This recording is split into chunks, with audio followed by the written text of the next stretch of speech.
నమస్తే. నేను మీ కుప్ప పద్మిని. ఇన్నాళ్ళు మీ సపోర్ట్‌ని నాకందిస్తూ, మీ ప్రేమని నాకందిస్తున్న ప్రతి ఒక్కరికి కృతజ్ఞతలు.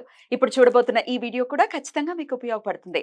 లైక్, షేర్ అండ్ సబ్స్క్రైబ్ చేసి మీ ఇష్టాన్ని అలాగే మీ సపోర్ట్‌ని నాకందించండి. అలాగే ఈ వీడియో పట్ల మీ అభిప్రాయాన్ని కామెంట్ సెక్షన్‌లో కామెంట్ చేసి నాకు తెలియజేయండి. నమస్తే. నమస్తే. Welcome to our channel. నేను పద్మిని. ప్రస్తుతంతో పాటు ప్రముఖ ఆధ్యాత్మికవేత్త, వాస్తు జ్యోతిష పండితులు శేషగిరిరావు గారు ఉన్నారు. మాట్లాడదాం. సార్ నమస్కారం అండి. నమస్తే అండి. బాగున్నారండి? బాగున్నాము. మీ సమయాన్ని మాకు ఇస్తున్నందుకు చాలా చాలా కృతజ్ఞతలండి. వెల్కమ్ టు రెడ్ టీవీ భక్తి. Thank you. మన ప్రేక్షకులందరికీ కూడా ఆ భగవంతుని పరిపూర్ణ ఆయుర ఆరోగ్య ఐశ్వర్యాలను ప్రసాదించాలని కోరుకుంటున్నాను. గోచారంతో సంబంధం లేకుండా అందరి జీవితాల్లో కూడా వెలుగులు కావాలని కోరుకుంటున్నాను. మనస్ఫూర్తిగా మేము కూడా అదే కోరుకుంటున్నాం. కాకపోతే గోచార రీత్యా ఉండేటటువంటి ఫలితాలు ఖచ్చితంగా ఉంటాయి. గ్రహచారం ఒక ఒక మేజర్ రోల్ ని ప్లే చేసినప్పటికీ గోచారం కూడా ఆ రోల్ ని ప్లే చేస్తుంది. కాబట్టి నేను మిమ్మల్ని ఇప్పుడు గోచార రీత్యా ద్వాదశ రాశులకి కూడా, అంటే ఇప్పుడున్న గోచార రీత్యా ద్వాదశ రాశులకి ఎట్లాంటి ఫలితాలు రాబోతున్నాయి అనేది అడగదలుచుకున్నానండి. ఒక పక్క శుక్ర కుజ శనులు కలిసి ఉన్నారు కుంభరాశిలో. అలాగే బుధుడు, రాహు అలాగే రవి కలిసి ఉన్నారు మీనరాశిలో.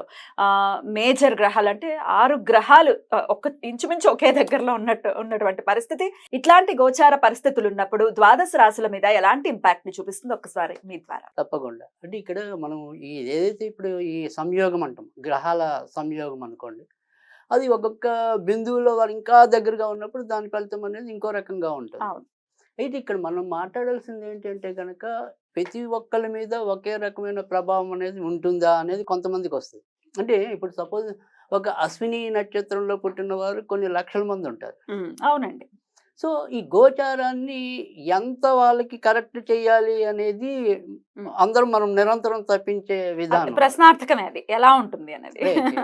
సో ఇక్కడ ప్రత్యేకంగా మనం మాట్లాడుకోవాలంటే కనుక 3 విషయాలు ప్రతి రాశిలో కూడా మున్ముందు, అంటే సమీప ఒక 2-3 నెలల భవిష్యత్తు కనుక తీసుకుంటే కనుక కనీసం ఒక 3 నెలలు వివిధ కోణాల్లో ముఖ్యంగా వచ్చేప్పటికీ ఆరోగ్య సమస్యలు పెరుగుతాయి.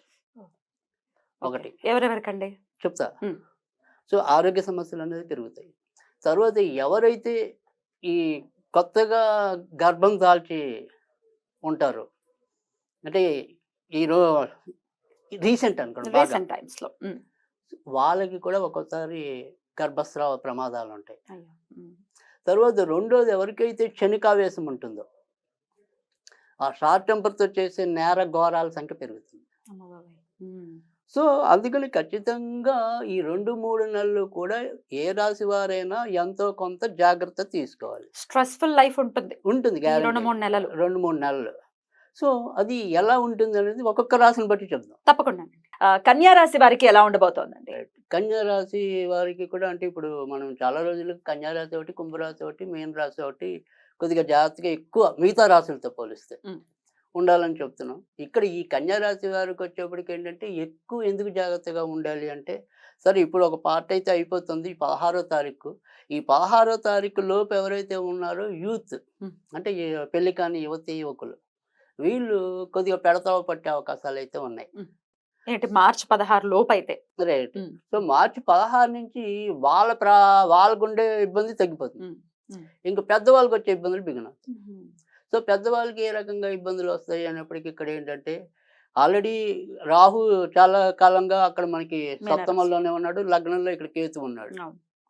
సో చాలా మంది ఈ భార్యాభర్తల వ్యవహారాల్లో చిక్కులు అనుభవిస్తున్న వాళ్ళు ఇటీవల కాలంలో ఈ రాశిలో మీన రాశి కానీ కన్యా రాశి కానీ కొద్దిగా ఎక్కువ ఇబ్బందుల్లోనే ఉంటారు.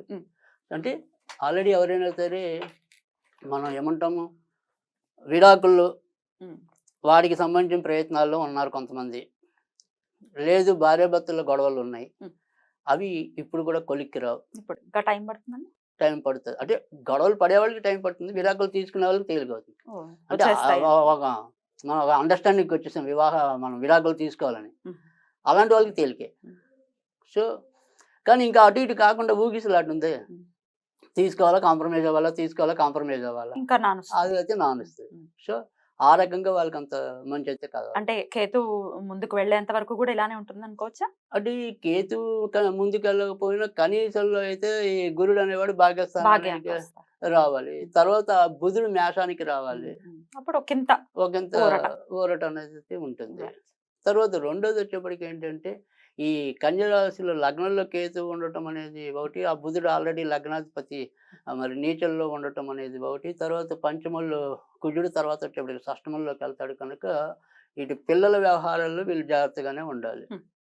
సరే, యువకులైతే ఇందాక చెప్పుకున్నాం మార్చి 16 అయిపోయిందని, కానీ ఇంకా చిన్న పిల్లలు ఉన్నారు. అలాంటి వాళ్ళు దెబ్బలు గాయాలు తగిలించుకునే అవకాశాలు అయితే ఉంటాయి. తర్వాత రెండోది వచ్చేప్పటికి ఏంటంటే ఎవరైనా సరే ఇంట్లో దీర్ఘకాలిక రోగాలతో బాధపడుతున్న పెద్దవాళ్ళు ఉంటే వారి ఆరోగ్య విషయంలో జాగ్రత్త తీసుకోవాలి. సో వారికి ఒకసారి ప్రమాదాలు ఉంటాయి. ఇవి ఇంతవరకు వీళ్ళకి చెడు. కానీ మిగతా విషయాల్లో అంటే సంపాదన విషయాల్లో అయితే పెద్దగా చెడు ఉండదు. ముఖ్యంగా ఏదైతే ఈ కన్యారాశి ఉందో వారికి శుక్రుడు కొద్దిగా బాగుండటం వల్ల ముందు అప్పైనా సొప్పైనా పని అయితే నడిచిపోతుంది, ఆ పని అయితే ఆగదు. సో అందుకని అంతవరకు పర్వాలేదు, మనకి ఇబ్బంది ఏం లేదు. సో అవమానాల పాలైతే మనం భయపడాలి, కానీ ఈ తెల్లారేపటికి ఒక పెద్ద కత్తి ఉంది మీద, ఎవరో ఒకళ్ళు వచ్చి బంధువు స్నేహితుడు అరే 50,000 ఉంచు ముందు పని చేయనంటే అంతకంటే ఆనందం ఉంటుంది. అప్పటికైతే ఉపశమనం ఉంటుందిగా. సో ఆ రకమైన ఉపశమనం అయితే కన్యా రాశి వాళ్ళకి ఉంది ఇప్పుడు ప్రస్తుతం. కనుక ముఖ్యంగా మనం చెప్పేది ఏంటంటే ఇంట్లో పిల్లలు ఉంటే వాళ్ళ విషయంలో జాగ్రత్త తీసుకోండి. తర్వాత వివరాల కోసం ఆల్రెడీ ఉంటే కనుక అది ప్రాబ్లం కాదు, సరే అలాగో నిర్ణయం చేసుకున్నారు కాబట్టి. ఇంకా వృద్ధులు ఎవరైతే ఉంటారో వారి ఆరోగ్య విషయంలో శ్రద్ధ చూపండి. ఇవి జాగ్రత్త పడితే కనుక కన్యా రాశి వారికి ఇబ్బంది ఏం లేదు. అయినప్పటికీ చేసుకోవాల్సినటువంటి పరిహారాలు ఏమైనా ఉన్నాయా? తప్పకుండా. సో ఈ కన్యా రాశి వాళ్ళు ఏంటంటే కొద్దిగా 5 బుధవారాలు పెసళ్ళు నానేసి కొద్దిగా ఇది కూడా సేమ్ చెట్టు లేదా మొక్క మొదల్లో వేయటమే కాదు, పూజల జోలికి వెళ్ళాలి అనుకుంటే కనుక వీరు కూడా చాలా బ్యూటిఫుల్ గా ఎక్స్ప్లెయిన్ చేశారు. డెఫినెట్ గా ద్వాదశ రాశులకి కూడా ఈ గోచార రీత్యా వచ్చేటటువంటి ఫలితాలు ఎలా ఉంటాయి అనేది తెలియజేశారు. అలాగే రెమెడీస్ కూడా చెప్పారు, రాశి వైజ్ కూడా చెప్పారు. కాబట్టి అందరికీ కూడా ఈ 2 నెలలు చాలా బ్యూటిఫుల్ గానే వెళ్ళాలని మనస్ఫూర్తిగా వెళ్ళాలని మనకు కూడా కోరిక. తప్పకుండా మీ సమయం ఇచ్చి మాకు ప్రిడిక్షన్స్ ని తెలియజేసినందుకు చాలా చాలా కృతజ్ఞతలండి. నమస్కారం.